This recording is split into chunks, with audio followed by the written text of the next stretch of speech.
Allahu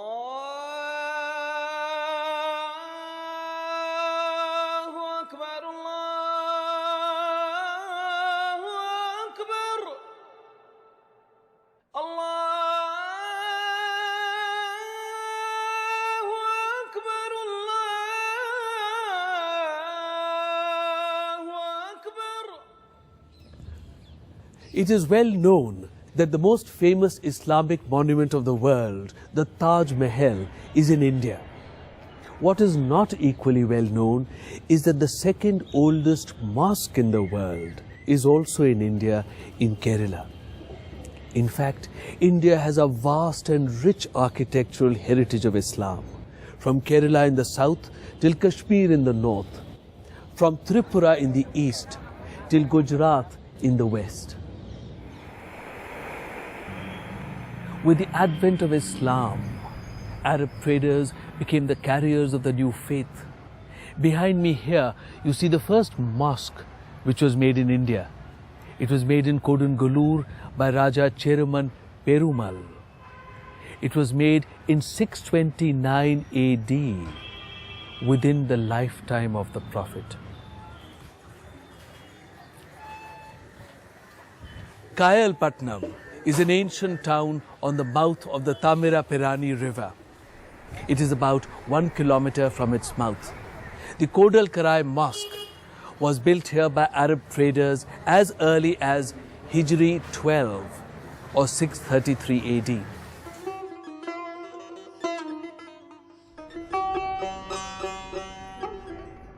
Quwwatul Islam was the first mosque built by Muslims soon after the conquest of Delhi. This mosque was built in 1193, and here every inch of the Maksura is beautifully carved. There are number of Quranic verses also very beautifully written on this one, as if it has been written on wax. Some of the medieval writers have used this word, that it is so beautifully done that it appears that it has been done on wax. On stones it was not possible. The most impressive monument in the Qutub complex is the Qutub Minar itself. It was made in the early 13th century by Qutubuddin Aibak, Sultan of Delhi. It is one of the world's tallest minarets and is 72.5 meters high.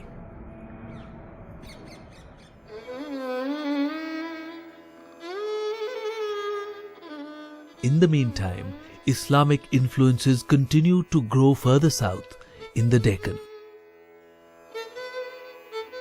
The end of the 15th century saw the establishment of 5 sultanates in the Deccan.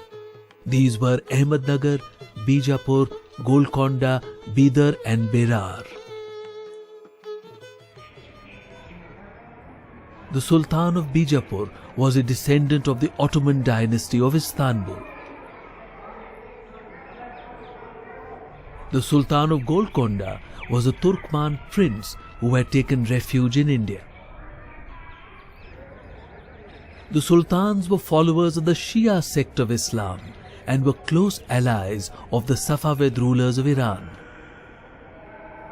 In India, the Deccan became the greatest center of Arabic learning and literature.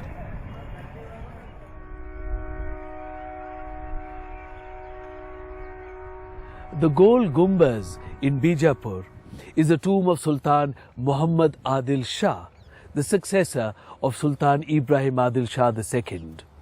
Muhammad ruled in Bijapur from 1627 to 1657 AD. This is the largest dome ever to be built in the Islamic world. It measures 37.92 meters on the inside. We have, in fact, one very remarkable example of an architectural transplant from Central Asia. This is the great madrasa of Mahmud Gawan from the 1480s in Bidar. Now, if you would take a photograph of this and put a label and saying madrasa in Uzbekistan or part of eastern Iran, it will be very hard to tell the difference. 1526 was a year which changed the political map of India.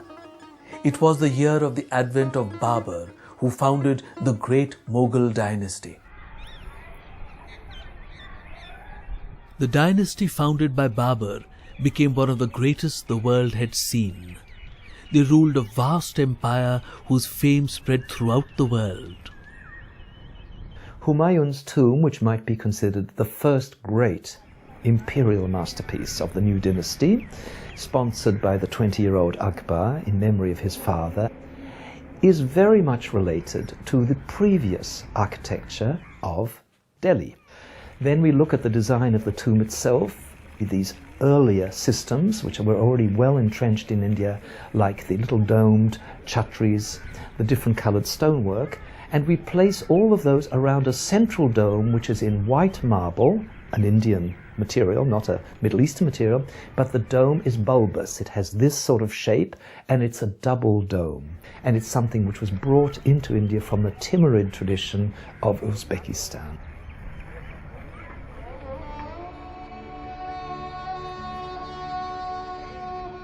Agra was the imperial capital of Akbar in the mid-16th century. The fort here was one of the most powerful of North India since early times. In 1565, Emperor Akbar ordered the reconstruction of this fort. The fort has palaces of Emperor Akbar, Jahangir and Shah Jahan. The most prominent amongst all the structures are the white marble buildings of Shah Jahan. In 1571, Emperor Akbar decided to build a new capital city. A magnificent city was built at a site not very far from the previous capital at Agra. It was called Fatehpur Sikri.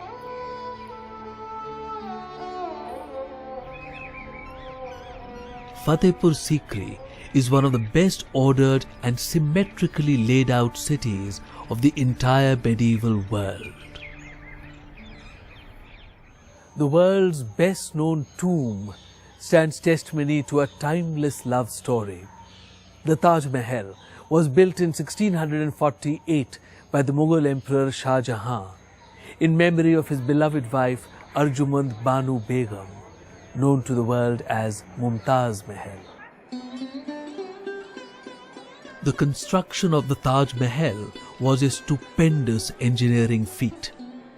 It is built of marble and finely inlaid with semi-precious stones. 20,000 workers and master craftsmen labored for 17 years to erect this magnificent edifice. In the mid-17th century, the Mughal Emperor Shah Jahan built a new imperial capital at Delhi. He made his palace inside the great Red Fort, which he built on the banks of the Yamuna River. The Diwan-e Aam, or the Hall of Public Audience, is where the emperor would hear petitions of the common people.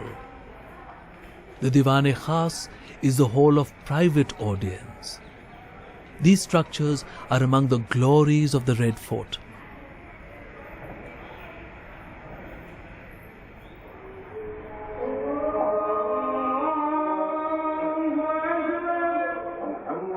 India has a vast living heritage of Islamic architecture.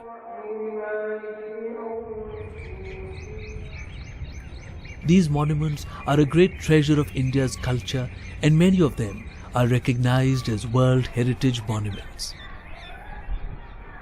We see in these the confluence of local talent with inspirations from Iran, Arabia, and Central Asia.